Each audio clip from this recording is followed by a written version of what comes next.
Hi, everyone. Thank you for joining us. So today we are going to be hearing from Kara Davies.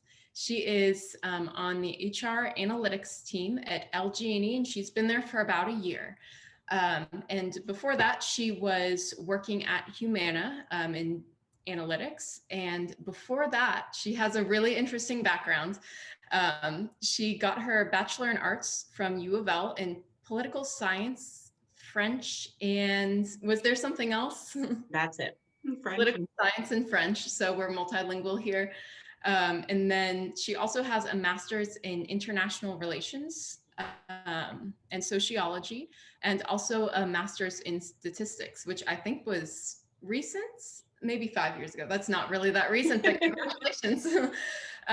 So after her master's in sociology, it looks like how you really started getting into data was working as a research assistant during that second master's degree, where you got some experience and then slowly transitioned from academic research into the corporate world where you started working in HR. So the way that me and Kara met is I found her on LinkedIn because I thought she was a very interesting person. She was local to Louisville, and I thought, I'd like to know more about how you started doing what you're doing, because I think for me personally, being 25 and trying to plan for a 40-year career, I have no idea what's going to happen with technology. So trying to figure out the skills that are going to be needed for the future of HR, not just today, but looking forward to what can I do that will really help me advance in my career in the long run, trying to plan when we don't really know exactly what's going to happen. We can never know what's happened. This year is proof, but I really enjoy Kara's posts. She is great at explaining things in a way that is accessible, not just for people who have a long background in data, but also people who are from other backgrounds, I think because of her own background. So I'm really excited to hear what she has to say today. And thank you so much, Kara, for agreeing to join us. yeah, thank you for those kind words and for inviting me to present today. I'm really excited to be here virtually. But I think that a lot of the things that you're talking about are so important to consider. So the title of this talk is kind of the growth of analytics in HR, to look at sort of where we've been in HR, where we're going, some of the ideas for getting more analytical in your HR practice. I think a lot of times people go into HR because they enjoy being with people, right? And there's this idea that if you're into data and numbers and math, you must not be a people person. So how do we kind of bridge that divide and recognize the power that we can find in data to make us better HR professionals? I think that's really, really crucial. So I'm going to, oh, if I can, there we go. My mouse pad wasn't working for a minute. I'm going to first start off just talking a little bit about the employee life cycle. I think that since everyone here is familiar with HR and the um, pressing concerns in the HR industry, this shouldn't look too unusual for you. So starting off thinking about the employee comes to you first in recruitment, then you have to engage them and onboard them. You have to work with them to develop their potential, then go into some of this performance management situations, right, where you're iteratively going back every year to make sure that these people are um, fulfilling their own expectations and performing well, and then retaining them. So this is sort of the overall employee life cycle. And while a lot of this engagement really takes place in terms of conversations and dialogues, there's a lot of different metrics that can be included here too, right? When we're talking about recruitment, maybe we want to think about how do we measure the employer brand on sites like Glassdoor or salary.com. How do we measure the number of applicants we have per job or the time to fill per job? Do we have any pre-employment screenings or any way that we could bring AI into the hiring process? I know a lot of companies now are using chatbots or automated text messaging, those sorts of things. to respond to applicants. Or if you've ever been in the situation, right, where you send in a resume and then you never hear anything from the company ever again, right? How hard would it be to automate an email to go back to the person saying, sorry, you haven't been chosen? Those sorts of things are where analytics can really impact the recruitment process.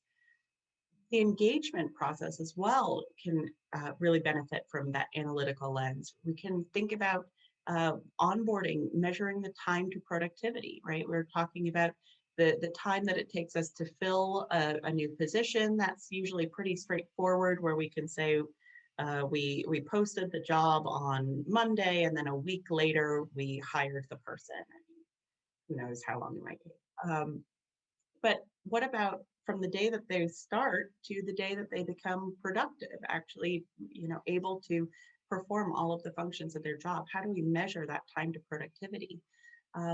What about engagement surveys? How do we design them so that we're not only thinking about the things that the words that make sense to me, but might actually reflect the opinions and sentiments of the entire company, people with different backgrounds, different interpretations of some of these survey questions, and so on. With developing our employees, what about measuring promotion rates? Are certain people being promoted faster than others? Thinking about your diversity and inclusion goals. Do we see promotions happening evenly across the board? What about the efficiency or effectiveness of our training systems? How do we measure that? How do we measure absenteeism? That's a huge one that companies have been dealing with in the wake of the COVID crisis. Not only thinking about the work from home balance, but also thinking what happens when our employees get sick and need to take an extended period of absence. How do we prevent that from happening in the workplace? What about our pay systems? Are they equitable? Do we have that fairness in our compensation strategy? And retention, calculating our retention rates, or even being able to predict our employee turnover. Those can also be really powerful metrics to make sure that we have in our analytics process. And then also measuring some of the reasons for turnover through maybe an exit survey or exit interview as well. Then when we're thinking about how we can kind of take advantage of some of these metrics to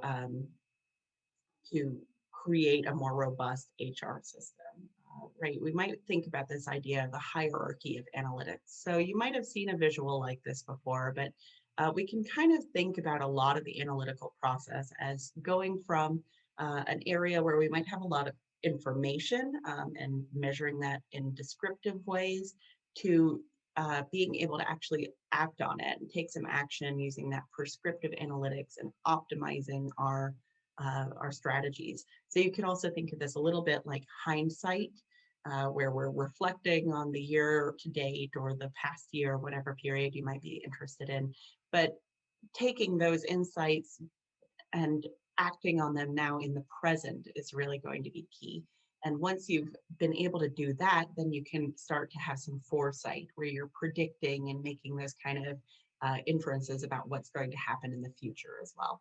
So some other ways to think about this, right? The descriptive analytics, this is looking at what has happened in the past. Diagnostic analytics, though, is asking the question, why did it happen? So we've got the numbers now, we know what our turnover rate is, and now we're going to say, well, why? Why is our turnover rate that much or that little? Then predictive analytics is asking what will happen. So we know our turnover rate from last year. We now know why we had that turnover rate. What can we say about our turnover rate next year? And then prescriptive analytics, if that rate's too high, how can we lower it in the future? What can we do there?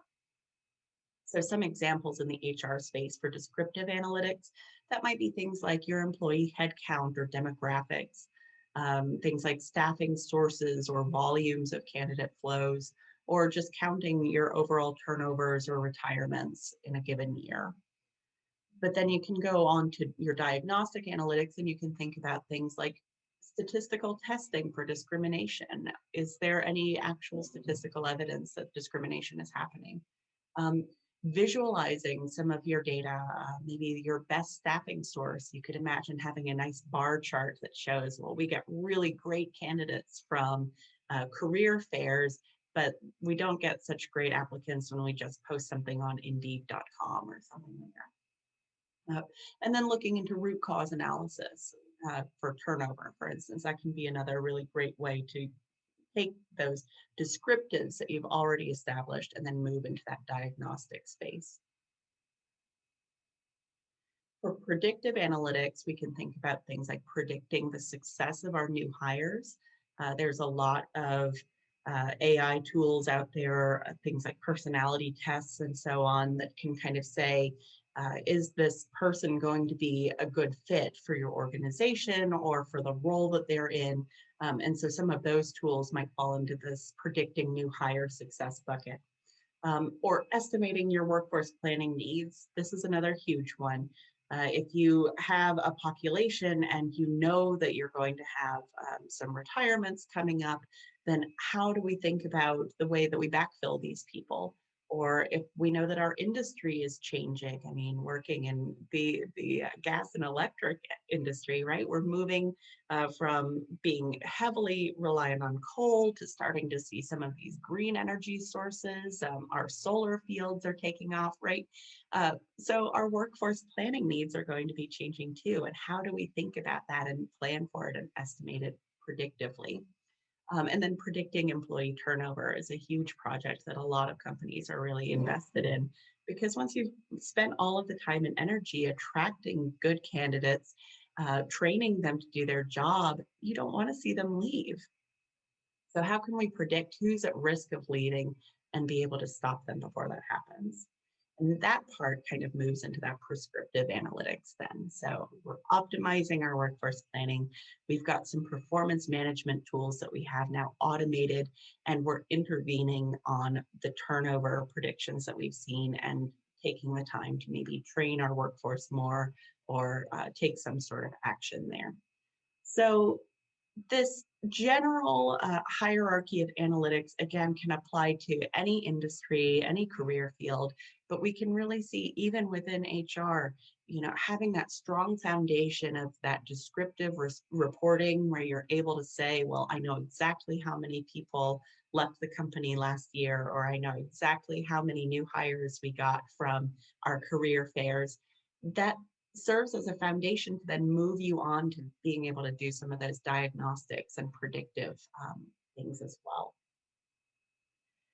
But when I talk about this as sort of a timeline, right, we've got another timeline that we're thinking about too. The role of people analytics, I think, is really taking off right now, which is really an exciting time. But I think it's important to understand sort of where we came from, as well as where we're going. So with HR administration in the 60s, from about 1960 through 1980, that was when we were really starting to see some of those HR systems and record keeping really taking those standardized approaches, right? We're starting to see that need for regulatory compliance, strong record keeping, which then serves as the foundation for some of the HR practices of the 80s and 90s that are really helping to emphasize the idea of innovating HR practices, and again, kind of moving up that continuum. Uh, in the early part of the 2000s and 2010s, we were focused a lot on some of the terms and conditions of the workforce, the delivery of HR services, again, with our regulatory compliance, that's always going to be huge in this area.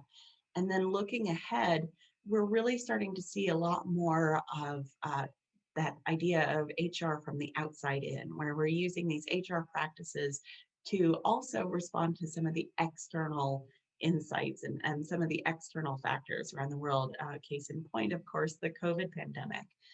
So how do we use the practices that we've been building up in HR for the past 40, 50 years to be able to respond to these changing dynamics from outside the organization as well?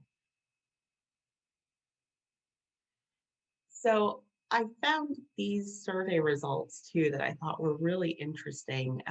This is from a survey conducted by Deloitte, where they were asking people in HR professionals, what sort of analytical practices they have and where they see that analytical practice going in the future. So the first question is, in the past 2 years, what types of people analytics activities were completed at your organization?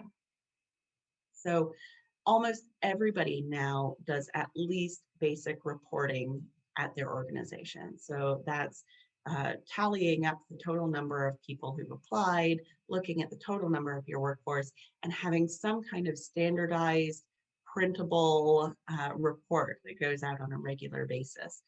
Again, those are descriptive statistics. I think a lot of people who have gotten into HR on the HR side and maybe not come into it sort of roundabout like I have, starting with statistics and coming over to HR, um, they might not see that as being analytical, right? That's just a report. Well, I'm not doing anything, I'm just reporting on these numbers, but that's still HR analytics right there. So 92% of HR professionals say they're doing some kind of reporting as one of their analytics activities.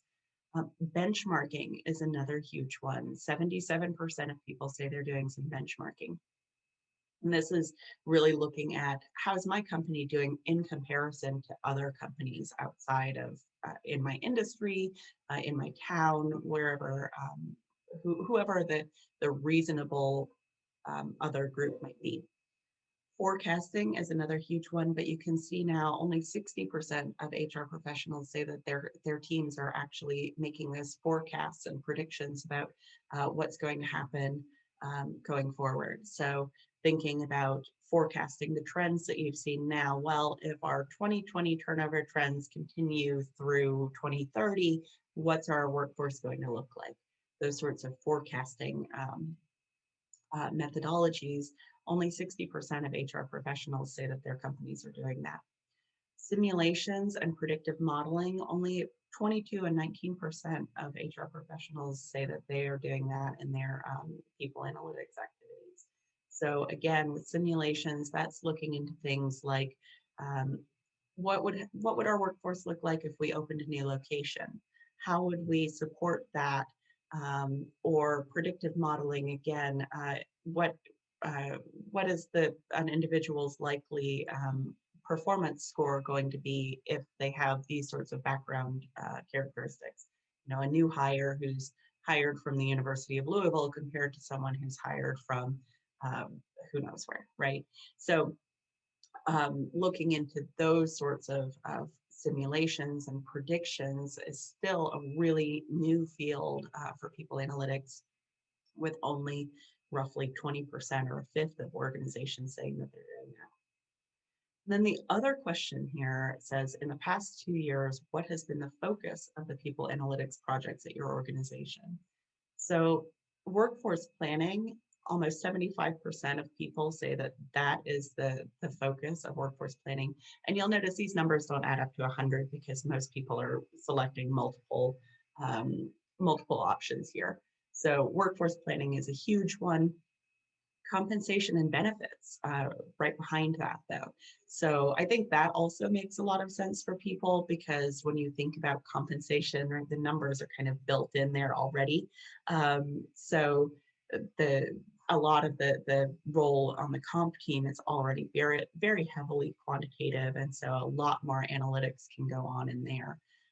But performance management and training are right behind that. And I think that that might surprise a lot of people, because when we think about performance management, you might think about sitting down with someone for a conversation, or training might be something where you're presenting in front of class. So how do you measure that? And what kind of metrics or reporting can you do around that? Retention and recruiting are big sources of people analytics projects. Sourcing, I would say, probably goes hand in hand with recruiting as well. And then succession planning, that's another huge topic right now, where people are saying, you know, especially as millennials are now the largest part of the workforce, And millennials are much less inclined to stay with a company for a 40-year period than, say, baby boomers were. How do we make sure that we have that succession plan in place so our millennial managers, if they leave the company tomorrow, we have someone who can fill in while we're looking for their replacement, or we know immediately who their replacement could be. Um, and then onboarding and selection of new hires. Again, those are relatively newer areas where there's less work going on across different companies. But that's another one where there's so much potential. You can really imagine saying, for instance, with the pandemic, how have people who were onboarded digitally using virtual meetings and getting their computers mailed to their houses and things like that, how were those new hires comparing to people who were hired in 2019 who had that in-person onboarding experience? Um, these are analytical questions that you can really easily ask in HR that can then inform your strategy going forward. Maybe, you know, in a year or two, we're all back in the office, the pandemic's a distant memory, and we say, you know, actually that digital onboarding worked really, really well. We're going to keep that up, right? Or maybe we say, no, that was terrible. We've got to get rid of that immediately. We're going to make sure that everybody who is a new hire, they have to be the ones in the office for their training. So having those metrics behind it, having that analysis done is going to help inform those kinds of strategies that your company can use going forward. And this is actually from the same report, which I thought was really interesting. So this is showing here a little graph, a scatter plot showing some of the estimated postings for jobs in 2020 compared to the projected 5-year growth of those jobs from 2015. So one of the things that I think is most interesting is right up there in that top left corner, you can see Human Resources Analytics Manager, where there's very few job postings, but massive amount of growth. And HR Manager is another one where we actually see a lot of postings and a relatively large amount of growth there. So even though all of these other job titles that are listed here are IT related or computer systems, finance systems, right? They're still recognizing the amount of growth that's available in HR within analytics. So I think that this is just a really neat graph. I think that people are kind of expecting to see things like data scientist and data engineer as being as really hot job titles that are growing in the future, but to have human resources analytics on this graph just blows my mind. So I think that's really exciting. So this slide here is super busy. I'm not going to spend time going through all of it, but this is just a really neat visual that I saw that lays out all of the different kinds of measurements that you can do in all of these different buckets. So one of the things that I think is really important when you're working in HR or in any discipline is making sure that you're tying your outcomes back to the business. So thinking about things like our corporate costs or revenue streams, right? If we're more productive, if we open that new office, is that going to affect our bottom line? Is it going to have a positive effect or a negative effect? If we change our pay structure and maybe switch to a different level of annual raises, or we have to forego bonuses 1 year or something, what's that going to do to the business?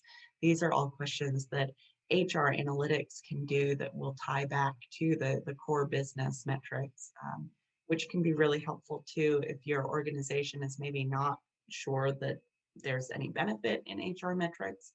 Having that way to look at the business and to be able to say, well, the projects that I'm working on as an HR analyst directly impact that P&L statement, directly impact the company's bottom line.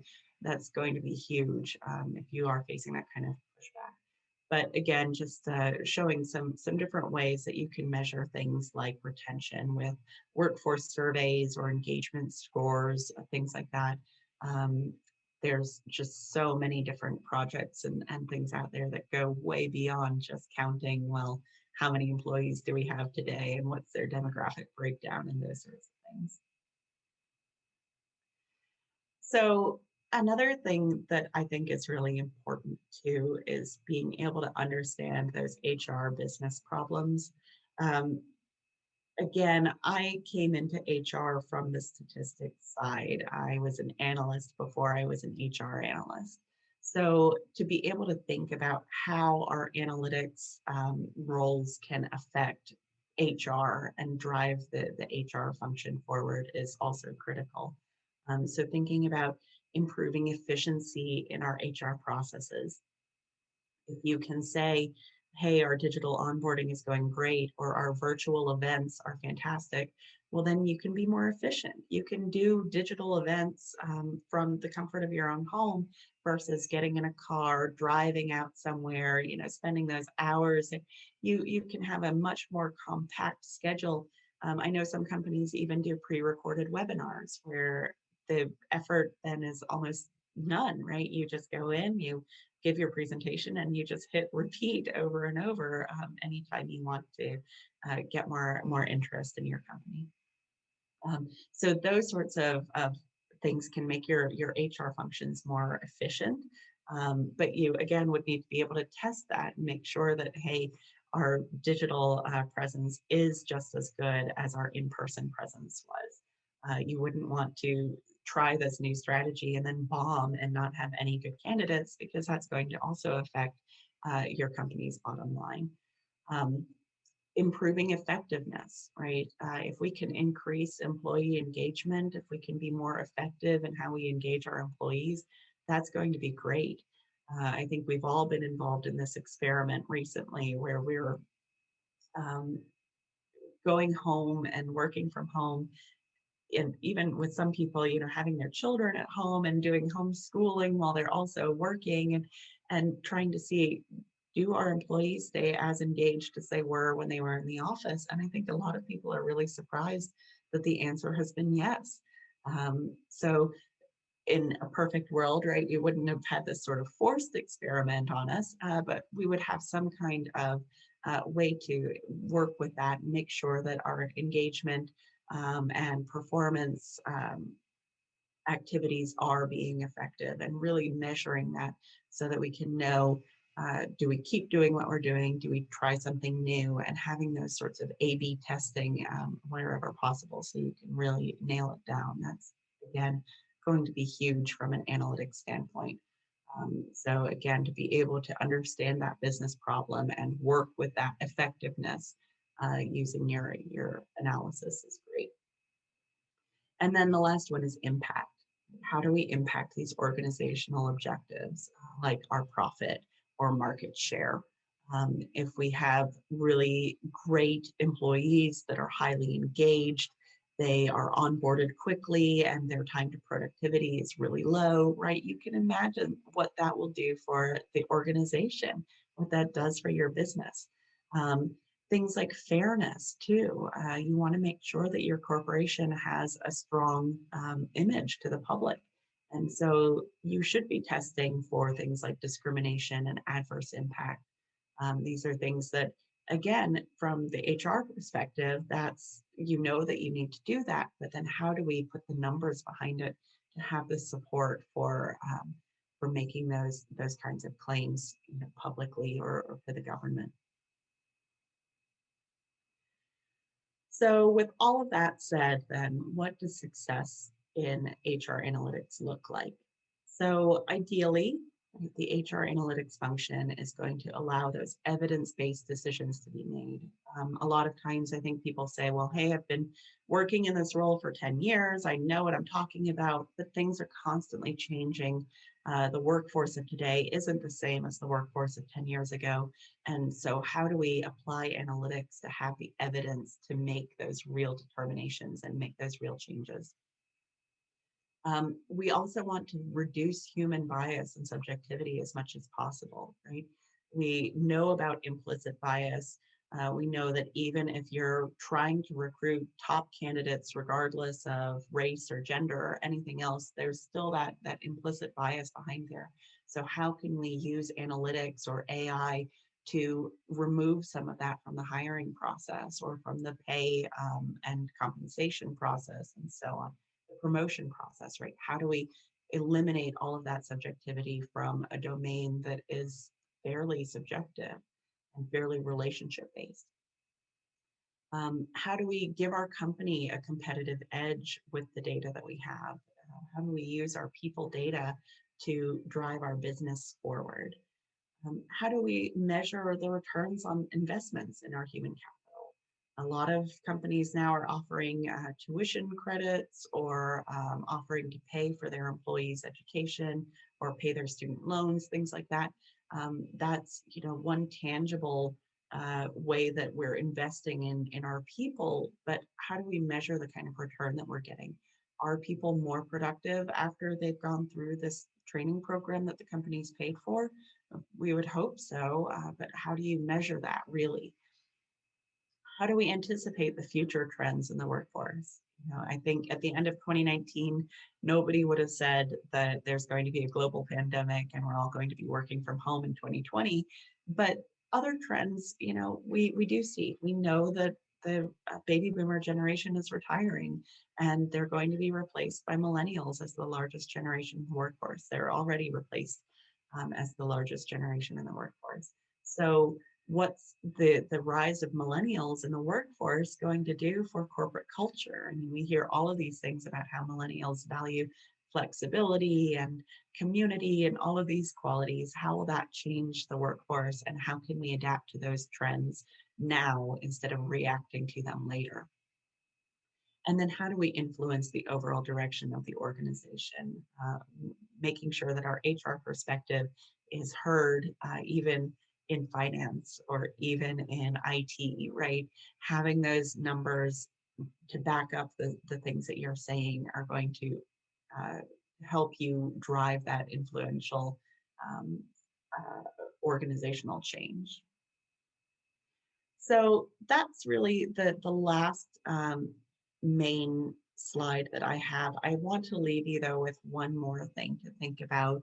Um, Tim Cook in 2018 said this at the EU Privacy Convention, and I think it's fantastic.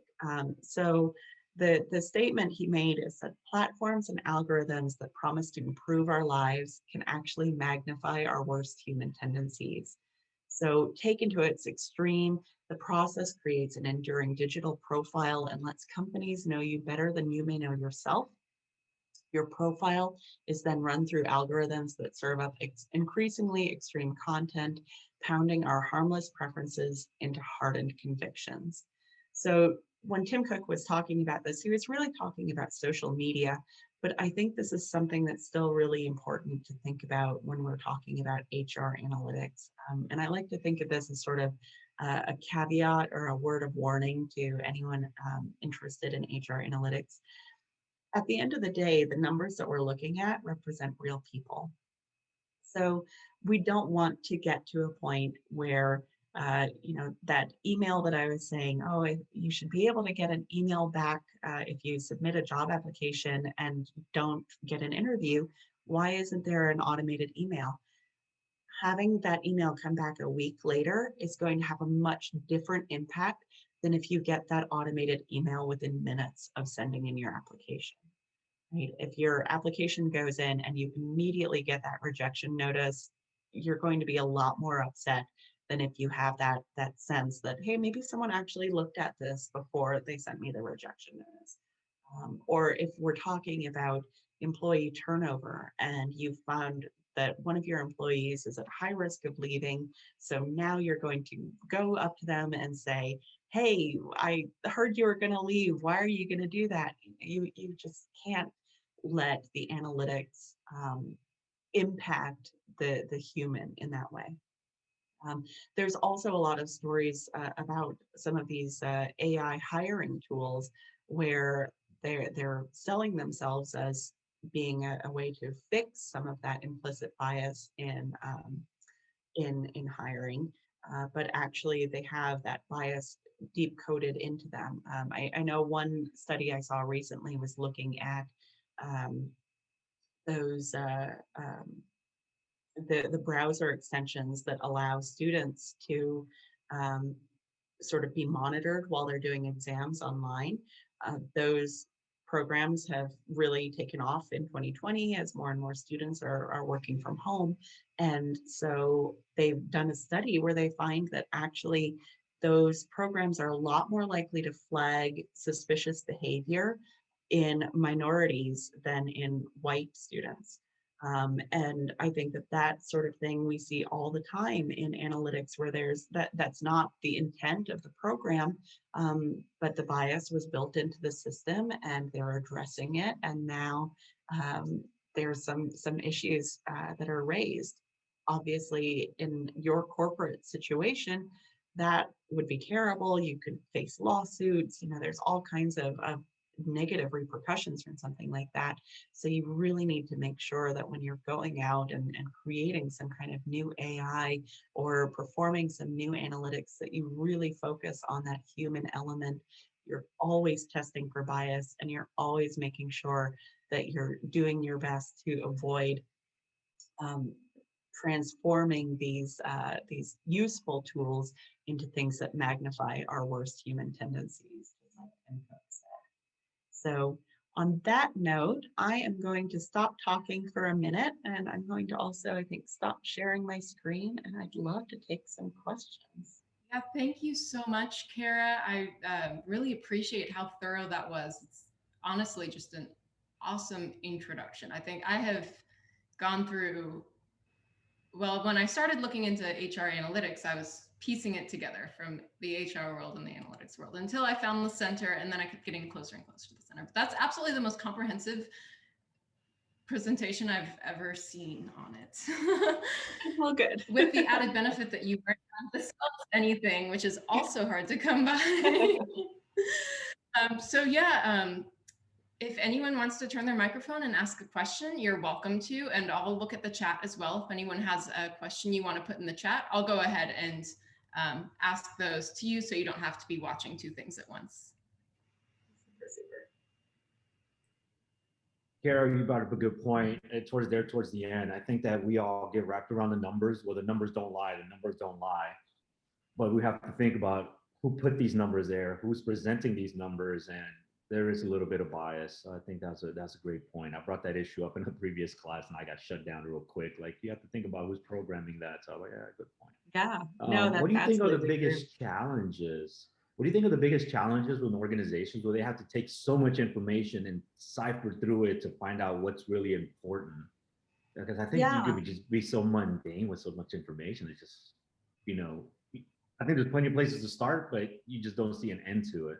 Yeah, no, I think that's very true. And I think that it can definitely feel like sort of drinking from a fire hose at first, right? That you've got so much information out there.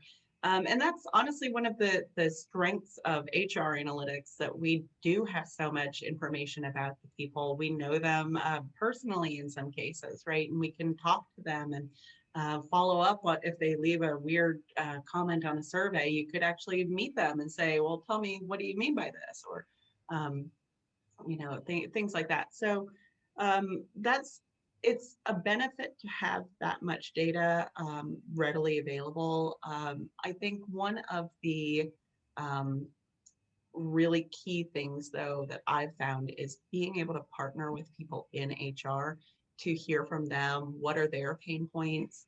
What sorts of reporting are they doing now that they would really love to see automated, or what are they struggling to see? So things like, I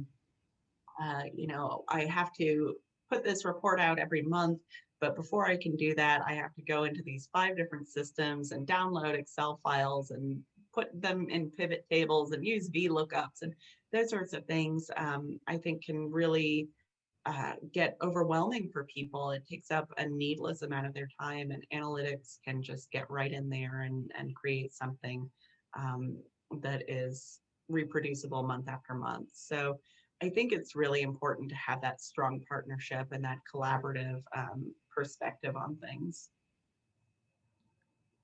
I feel like the LG&E team must love you for doing that. But that's a really great point. If you know how to automate those things and you've got some extra time, build relationships and make people's lives easier.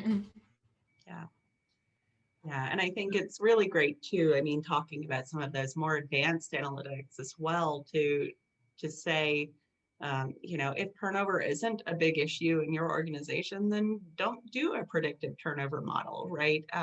But I think that there's a lot of sort of prepackaged solutions out there that kind of assume that every organization is the same, and I think it's just really useful to be able to have um, those conversations with people instead.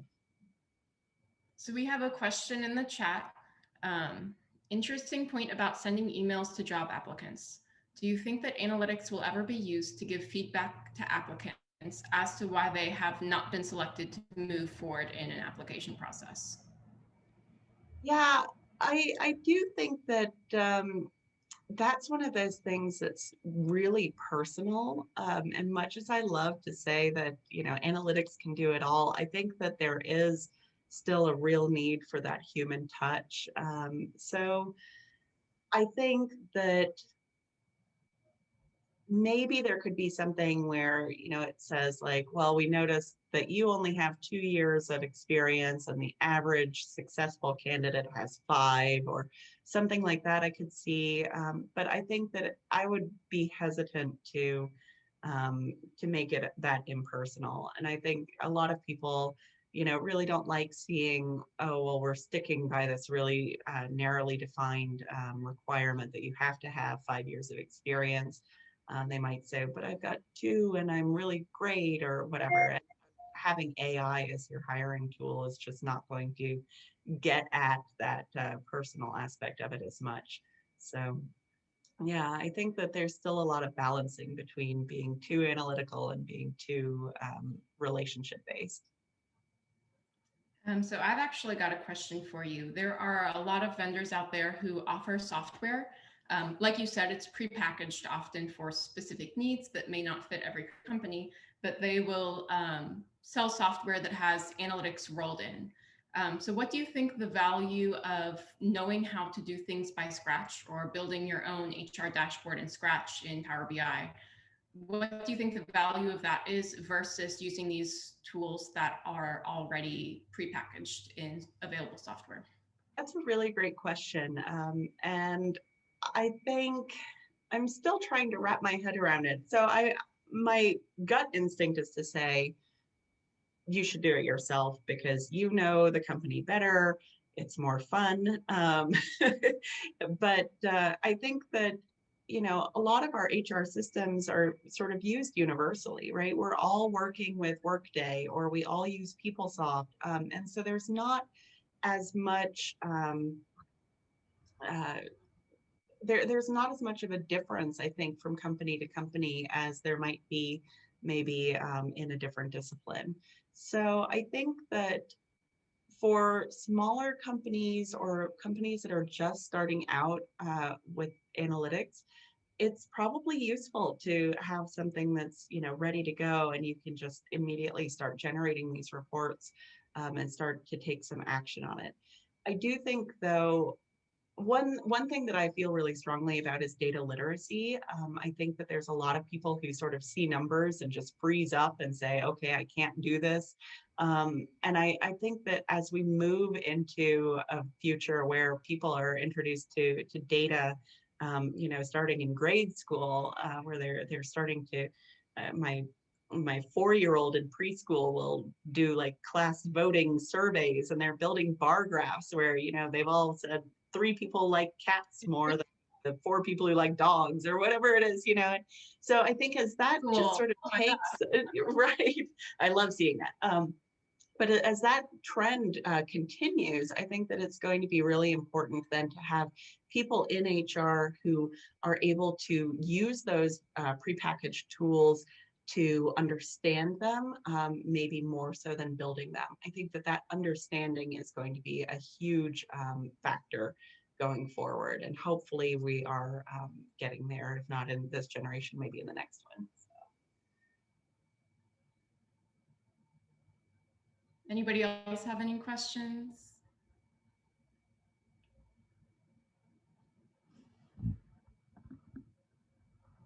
If we don't have any more, I do have one more for you.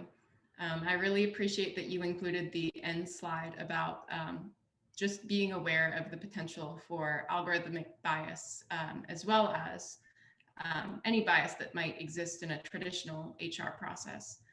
But what do you recommend when you're working in a company? How do you feel that you can advocate for the people who HR represents, as well as obviously a lot of the things that are produced by the company may be motivated by the bottom line, or maybe motivated by, sometimes analysts may not even realize, and they're putting in, or they have goals that they're working towards and things that they are training their models to do, and may not necessarily realize the human aspect behind it. So how do you see the future of balancing those two worlds between the people and the data? Yeah, I think that's a really great question. I think that a lot of it really helps to have that top-down support. I think that a lot of times people get really excited to build the thing, and they might not think through all of the implications of it.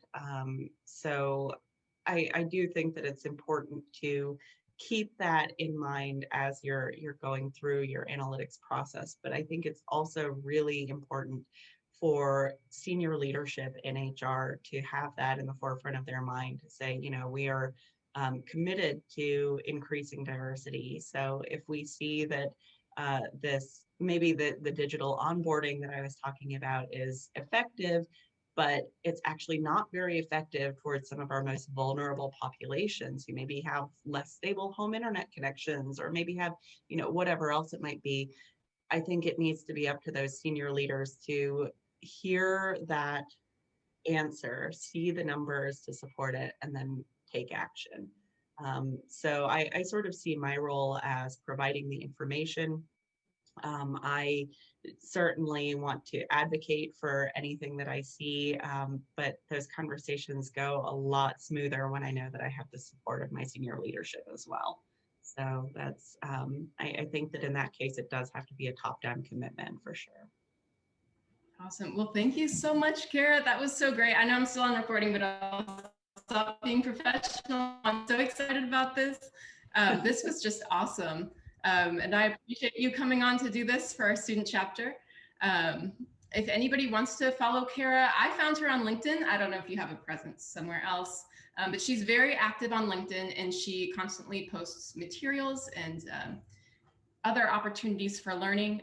So you can find her at Kara Davies, which is spelled exactly the way that you think it is, C-A-R-A. It's also on the thing that we put out on LinkedIn for everybody. So thank you. Appreciate your attendance. And Kara, I appreciate you talking with us today. Sure. Thank you so much. Take care, everyone.